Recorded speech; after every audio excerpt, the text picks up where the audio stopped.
Surgeon Spezovic. Okay. Maybe you say it. Spazovic.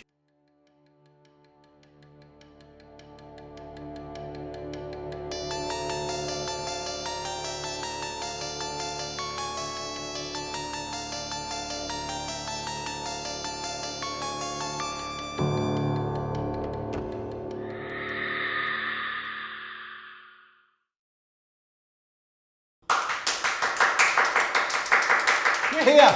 Finally! It happened. Whoop whoop, set of the police. You didn't know, no, we're not doing that. Start again. Welcome everyone to the very first episode of the Unrated Cut. Ta-da! My name is Chris Nials. I will be your co-host along with this one over here, Zoe Rosemith, better known to most people as Zoe with a Shotgun. Zoe, how long have you been working in this industry? Don't know, must have been like maybe 7 years-ish? 7 years. I don't know. That'll be about the same as me, which is terrifying because it seems like about 10 minutes. Yeah, it does. Brilliant. It does, yeah. Okay, yeah, but good. About the same time. Yeah, I would say about the same. And so, like I mentioned earlier, Zoe runs Zoe with a Shotgun, a horror blog, something that you've done for a little while. Yeah. Because it's built into it. Yeah, built into it. Now I've got the podcast. Oh yeah, of course. Obviously. Yeah. But obviously the way I first got into horror was through you and the London Horror Society. I know, so that's it. Yeah. Thanks, Chris. No Appreciate worries. it. Well, I like that kind of streamline. You know, we obviously push a lot of undiscovered indie directors and things like that, and it's great to have a premiere blogger. Look at that. So Chris, it was obviously your idea to do this, kind of. Mine as well. Yeah. A joint decision, but you definitely weren't drunk. What was it that first got you not into extreme horror, but into horror in general? There must have been a thing. When I was a teenager that was, wanting to watch horror but shouldn't have been watching horror, 13, 14. It was still at the age where, this was in the 90s, where videos were still a thing, VHS tapes were still a thing. And it was always that kind of, they had this mystique in the playground, John's got a copy of, I think it was even stuff like Terminator 2, or John's got a copy of Halloween that's being passed around, or, Terry's got a copy of Friday the 13th. And anything from Blockbusters, right? Well, Blockbusters wasn't even a thing. Well, actually it was, I suppose, a little. I always related to like Chasing the Dragon. It's like you get that first, you watch that first film and it's wrong and you shouldn't be watching it. And you watch it and you get this sort of adrenaline rush of, not only is it like kind of content that you shouldn't be watching because it's scary and then you're scared naturally because you're too young to be watching it, but also there's that kind of illicit rush of you're not allowed to have it. And it's almost like the first kind of thrill thing you get, right? Yeah, that's right. It's like going on a roller coaster, you know it's unsafe. And you shouldn't really be doing it because everything about it is totally wrong. But you love it and you get that adrenaline rush. But when you first watched horror, were you like scared? Yeah, absolutely I was. Good. I mean, like I said, I was watching it with friends in the playground, and as a 14-year-old boy, the last thing you want to do in life is admit any sort of weakness. Of course, so you kind of sat there like... So it's like, that doesn't even look real. Oh yeah, Michael Myers isn't scary and still haunts me to this day. I remember when I was younger, I remember watching The Evil Dead, and it was terrifying, and I obviously didn't pick up on the humour element of, not The Evil Dead, but Evil Dead 2, and the third one, and I didn't pick up on those. It was just the most frightening thing. Whereas then I went back and rewatched them and I was like, one, Bruce Campbell's fucking awesome, and two, there's so many amazing puns, whereas when I was a kid I was just like, this is horrible. This kind of went under the radar, particularly for people outside of the UK. Yeah. But there was an old show called Ghostwatch, which was aired on Halloween, I think it was the early 90s. And it was, we might touch on it in another show sometime because it is kind of extreme in terms of the fallout. The really simple premise of it was was a live studio seance essentially based around Halloween with Michael Parkinson. Quite similar to like War of the Worlds. Yeah, in terms of how they broadcast it to people. That's it. They broadcast it as a live. Like you say, live sort of studio event rather than fiction. And so when all the spooky stuff started happening, and it, people literally, and literally one guy did shit himself and tried to charge did he send the a picture BBC. to the show? No, he sent a bill for a new pair of trousers to the BBC. No. Tried to get the BBC to buy him a new pair of trousers because he shit himself. I would like to know if the BBC actually paid for that. I know. That would be, we'll pay for your £20 shitty trousers. That's it. Credit to Alex Matheson for telling me that. The thing I find really interesting, Zoe, is that isn't enough for you. That sort of level of horror isn't enough for you, so why the love of extreme horror? Yeah, good question. That's actually a question I get asked all the time, is what is not good about horror, like what is not good enough about the horror films. Yeah. And I guess it was just, I ended up watching so many that I was like, what more can they do? Like, how can they take this concept, and how can it possibly get any worse than the worst thing you've ever seen? I think I spent a horrible amount of hours at very early times in the hours, probably with a glass of wine in my hand, literally Googling like the most disturbing movies in the world. What ruins people, how can I destroy my own life, those kinds of things. That's it, but I think a lot of people do that, because even I, still to this day, I always search things on the internet like, what's the scariest horror film ever made? Just to kind of see what people are talking about, right? I mean, there's always that, I think if you're a horror fan, you always kind of want to delve deep, because like I said, if you're like me and you kind of got into horror by watching things you shouldn't be, then there's still that kind of buzz of doing something that you're not supposed to be. So you're always kind of looking, I guess, for the it's almost like the unimaginable. Like you can't, you know, some of the. Once I started discovering those things, I was like, oh my God, would they even put that in a movie? You know, like animal cruelty. I was like, I didn't think you could like slaughter an animal and put it in a movie. And then I ended up down this rabbit hole, and I honestly spent so many times like just reading Wikipedia plots, not watching the movies, just reading it. And then I ended up being like, okay, let's start watching them. And there have been times, I'm not going to lie, where I've gone, I'm going to close the laptop. And I'm going to, I think it was Tumbling Dole of Flesh was the one where I just went, another day. Without further ado, let's tell everyone our top 3 favourite. Favourite seems like a weird word for me. Favourite, most tolerable extreme horror films. For me, they could be favourites, but that's true. My third favourite is I Spit on Your Grave. Classic. Which I also feel like a lot of people probably already know. Because... And disclaimer, quite like it. Yeah, good. Yeah, Finally, I know, Chris. there we go. The premise of the show is ruined. It's obviously directed by... Obviously. Well, yeah, it's not obviously, because some people won't know that shit. Zarchi? Cool, yeah. Is that how you say it? I'm gonna absolutely obliterate every surname and name this is in take this. 17. So, yeah, I can't say shit, but it's fine. It's all right, it's fine. We'll be here all night. Yeah, no, it's one of my favourites. I think because at the time it was, you know, for like the 70s to see kind of like a rape revenge film it was a bit different. With a lot of the extreme films, you watch them and they do nasty stuff and you almost can't, you know, get on board with why they're doing it. Oh, yeah. Whereas when she's doing it, it's like, yeah, fucking bite his dick off, basically. She's a badass. And I watch that and I'm like, if anyone fucks with me, that's what I'm doing. You're gonna get. And that's what I show all my boyfriends. Exactly, there you go, just a disclaimer video. Yeah. I'm like, just to let you know, if you fuck with me. It was so rare to have, you know, the protagonist, you know, the female protagonist is the lead. She was the badass, and at that time, that was incredibly rare. You know, exactly. Females or women that appeared in films, especially films like that, were fodder. The victim. They were, you know, you know, it was always always like bodies boobs out, boobs around, thrown around. So, you know, what a spin around and what a change to actually kind of make them the central focus of the film, and albeit, like you say, in horrible circumstances, but still to give them that kind of powerful role. Yeah. I think really impressive, and I think again it has point, it has a meaning, and I think actually it's a really important piece of cinema. Actually. Yeah, no, I do. I think it actually is quite like, especially in horror and in general, and then in extreme, it's kind of like a historic thing. Absolutely. And I think it's probably the reason why they've gone on to do. Maybe they're not all great, but the continuation of the franchise. And you know what? I actually do really like the remake. I think the remake also nails it very well. Not so sure about the later ones. Yeah. But I like that they're kind of continuing with that theme of, you know... That's right.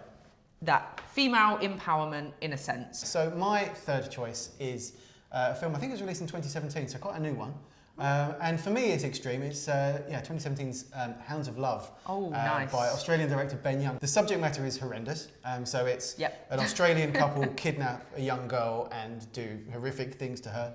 All the stuff that you could imagine they would, they do. But the key difference for me with Hounds of Love is the way they handle that. In terms of you don't actually see any of what's going on. It's all implied through incredible camera work. You know, you see a lot of kind of doors closing and things happening, and it is horrendous to watch. It's so psychological. Yeah, it is. You know, I watched that one, and I think, you know, I've obviously seen a lot of extreme films, but that one, out of many of them, was way, way harder to watch than some of the ones where you see exactly. And like you said, with one of the best scenes is, you know, that door closing, which is just kind of staring out.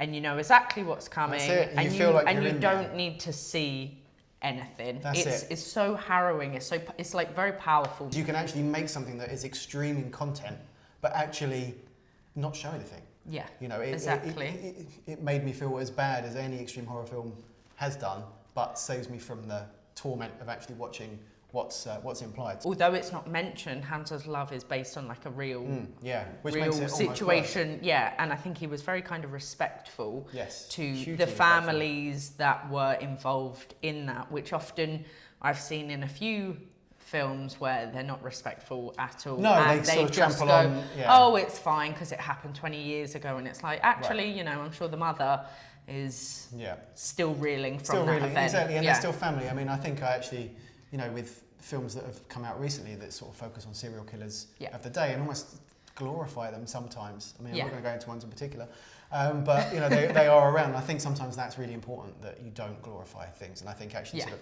Hounds of Love, like I said, I think does a really good job of staying within the boundaries while still creating an incredibly powerful film.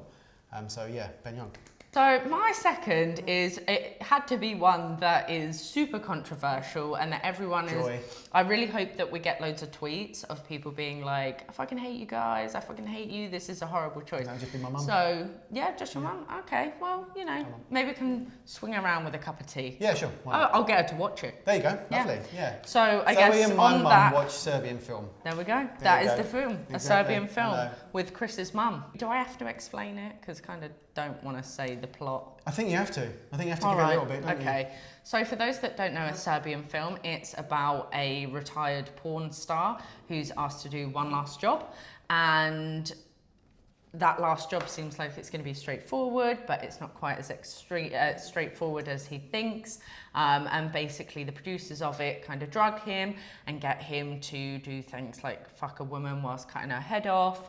Also, there's a big focus on paedophilia, which is obviously why it's notoriously known for being one of the nastiest films.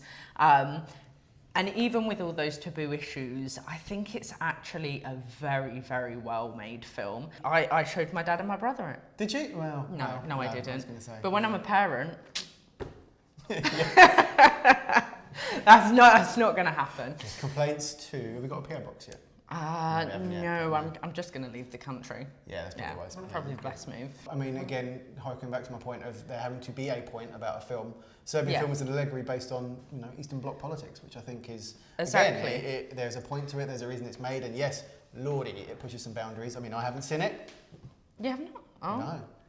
Yeah, all right, so there's your second. Yeah, so what's yours? Film. So, top that. Well, do you know what? And this is probably where it goes a little bit nuts for me. All right. Okay. So mine is, and I can't actually remember the date, I think it was the early 90s. But it's a film that, you know, quite a few people probably know. It's definitely probably most unknown of them. Is a film, a Japanese film called Tetsuo the Iron Man. Now, I'm going to leave it to everyone to look at the synopsis. But essentially, the star of the film is known only as the metal fetishist. And, nice. Good nickname. Which is a good start. It's kind of nickname that you want to get. Yeah, that's it. Yeah, schoolyard nickname. Hi, I'm the metal fetishist. Lovely to meet you. Yeah, and essentially it's about he has an accident. Is pierced by metal. Shenanigans happen, and eventually he turns into this kind of wire-walking, crazed cyborg machine, and it's utter carnage. I mean, there's something for everyone. I mean, like I said, there's metal. There's a weird soundtrack, there's black and white, there's drill cocks, there's everything. You know, when you go too extreme, it becomes comic book.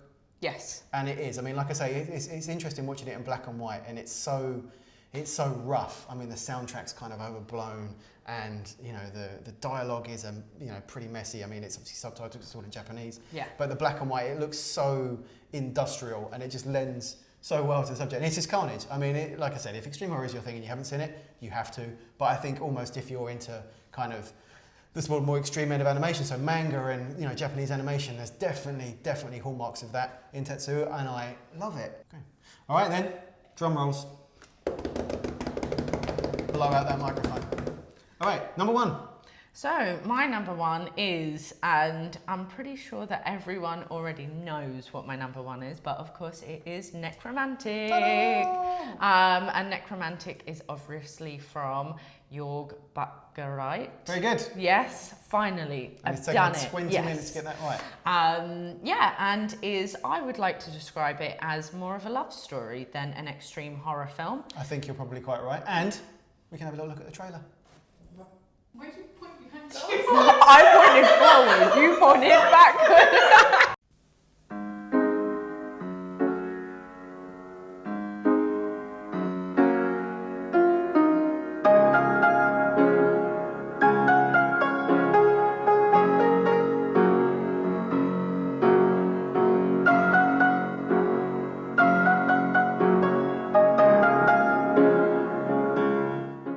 So yeah, Necromantic, a love story.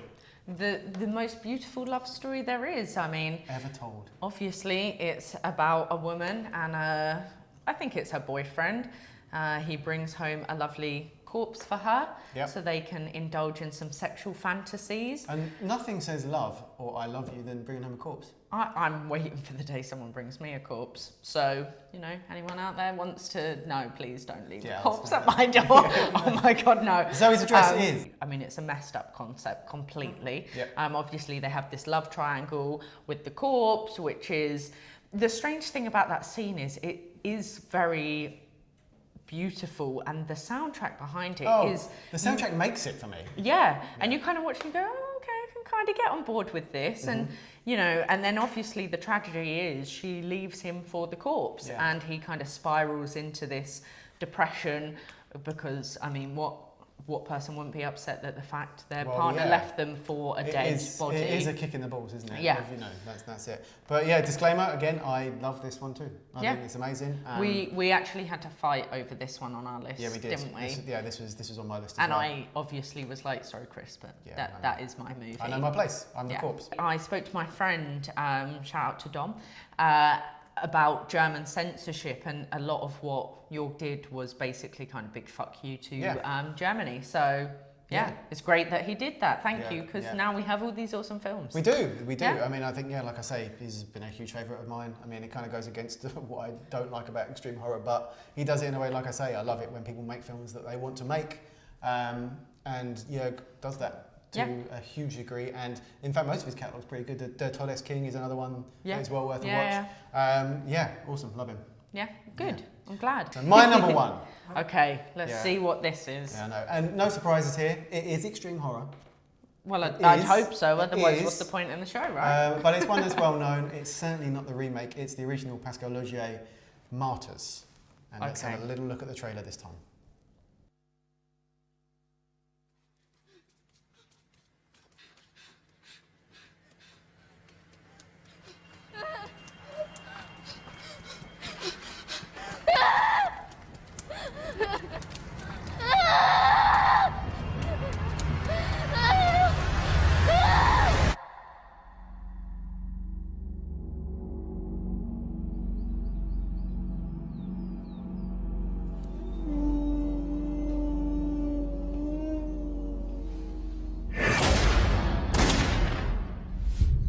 C'est eux, Anna. T'as pu les voir? Ils ont changé, mais c'est eux.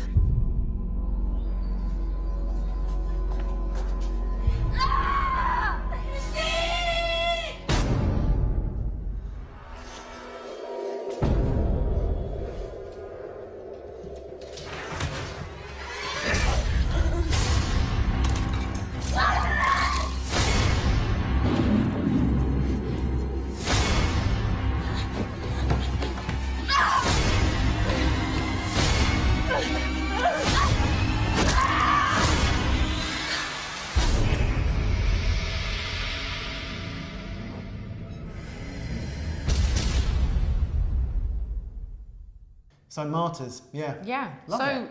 I mean, I absolutely love it, and I think actually a lot of people out there also love Martyrs a lot. I would say on most people's lists they go, but have you seen Martyrs? Yeah. And I think it's kind of part of that sort of extreme French revolution that happened with the amazing revolution that they had. Inside, Switchblade Romance is definitely part of that calvaire.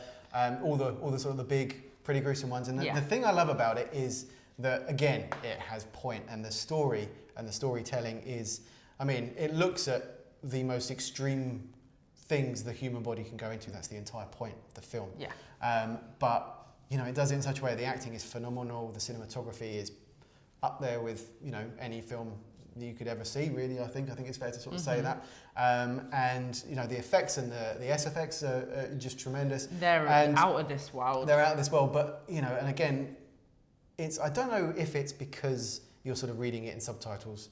So you're kind of, you know, getting that kind of atmospheric, you know, you're kind of disorientated as well, which is kind of a theme in the film as well. And the ending is just amazing. I mean, it honestly touches, I mean, I don't think I'm going to be, you know, slight spoiler alerts, but, you know, when you're seeing a girl that's had all of her skin ripped off and is being kept alive for a specific reason, you feel that you kind of need to know that reason. Yeah, I think Martyrs is definitely, like you said, one of those kind of modern, because obviously there's a lot of extreme films that are kind of back catalogue, if you like. Absolutely. Whereas Martyrs is one of the modern ones that keeps coming back and back again, where you see continuously people go, oh, Martyrs, Martyrs, Martyrs. And like you said, that ending is, you know, I often find in horror films in general, people don't nail the ending. Yes. You know, they might have all this amazing content and then the ending is always a bit like, but whereas Martyrs, I mean, there is all the amazing content, but then you have that ending and you're just kind of like, fuck. Yeah, fuck. I know. It's a kick you hard. It's a kick, man, and it's just amazing. I mean, if you haven't seen it, ignore the American remake. Ugh. But don't even bother. Yeah, the original is honestly, I mean, not even just for extreme cinema, but for horror cinema, I think it's just one of the most perfect horror films I've ever seen. This brings us to the final.